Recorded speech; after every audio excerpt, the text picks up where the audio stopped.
Hey, YouTube, Instagram, streaming live right now.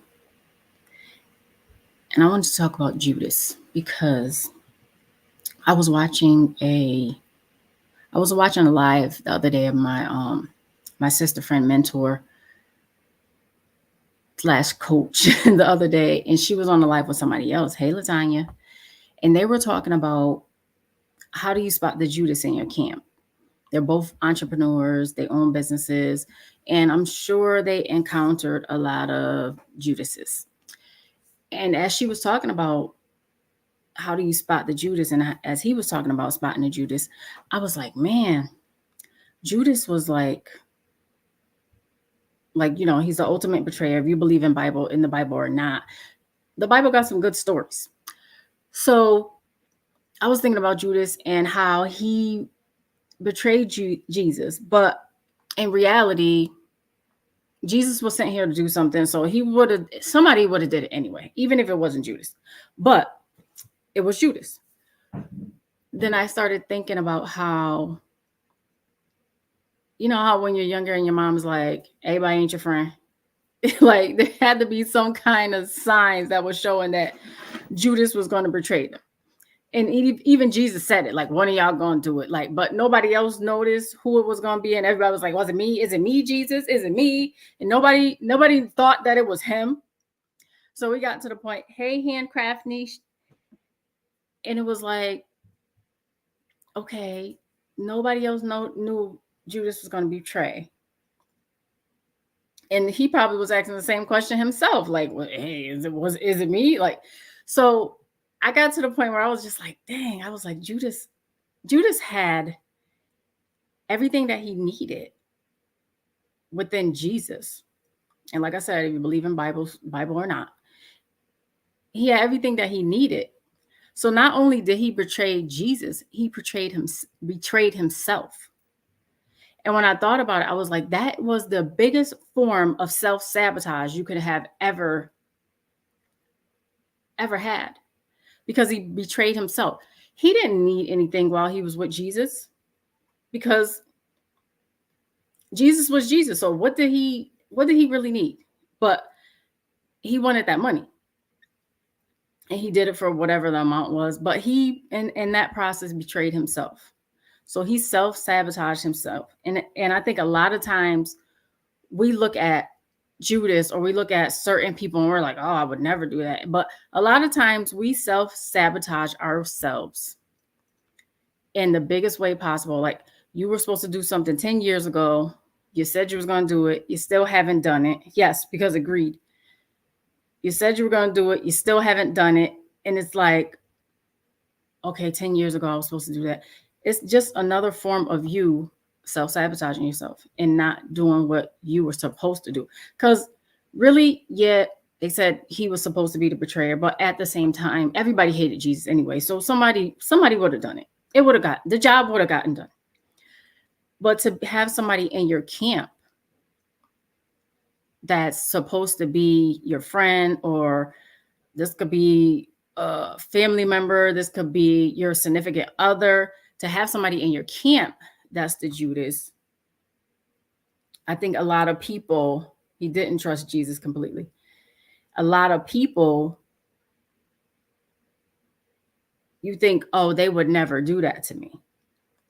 So sometimes you need a Judas in your camp to shake things up, because you think, oh, I can trust this person, I can trust them. When in reality, it's like, you shouldn't trust them.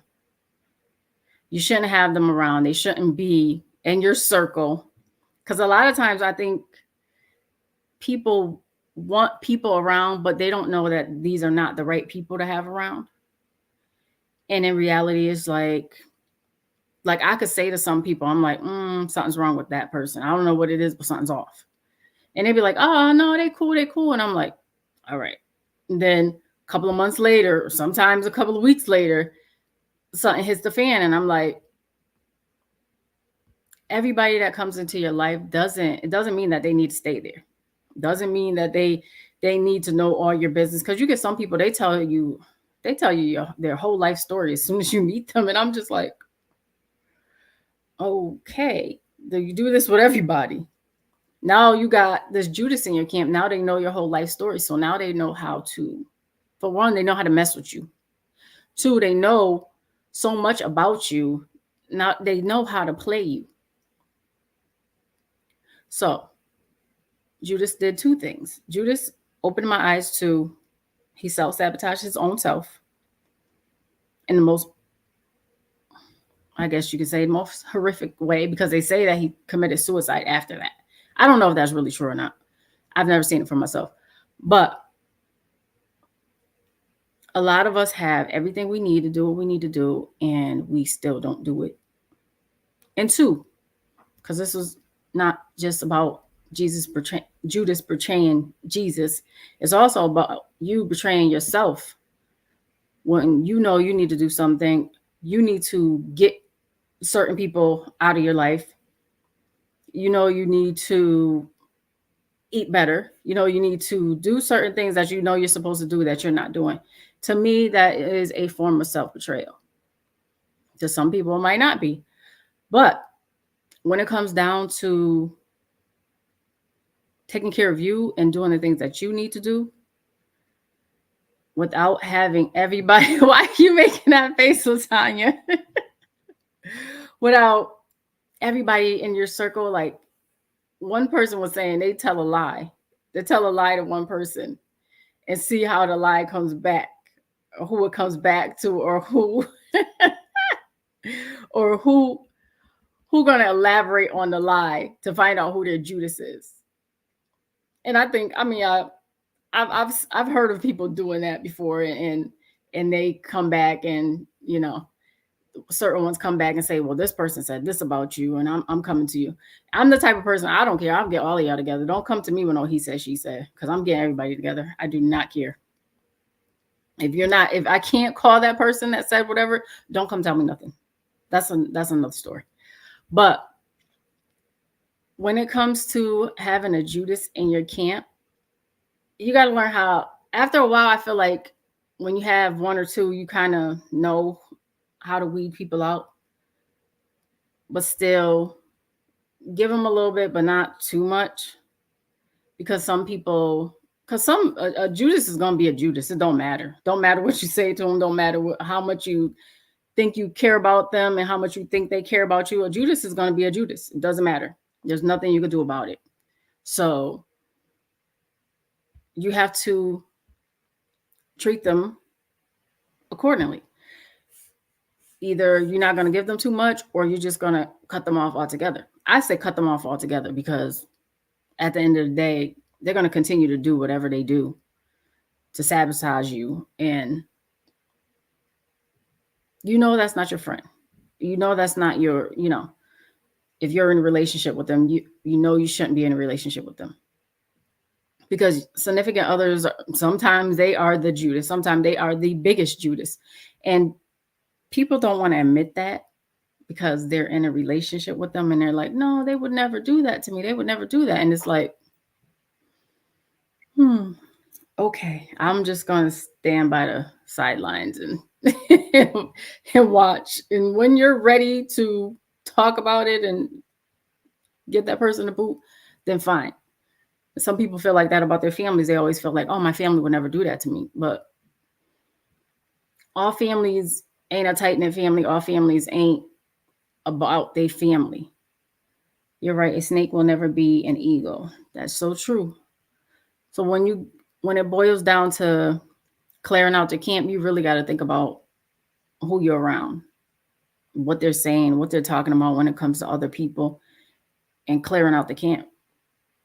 But when it comes to Judas and himself, self-sabotaging himself and having everything that he needed right in front of him, and still thinking that he needed more, because I'm sure if he would have just asked for the money, they had money, because one of them was a accountant or something like that. So there was money.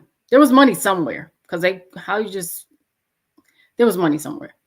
But greed and lack of self-confidence and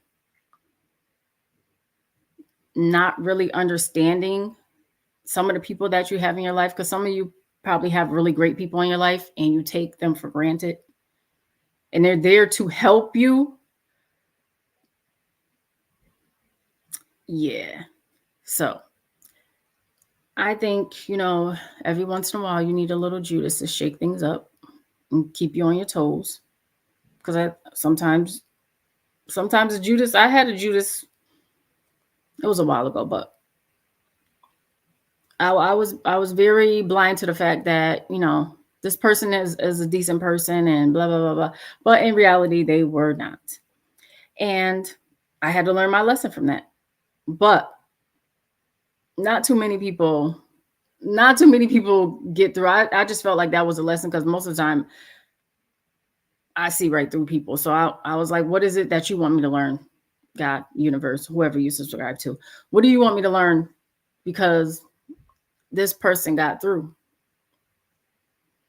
So when you talk about Judas, think about how he self-sabotaged himself and think about the things that you do when you self-sabotage yourself. And the fact that he had everything he needed. So there was no making an excuse that, he didn't have everything because he did, because he was with God in flesh. So he had everything that he needed. He just wasn't satisfied with it.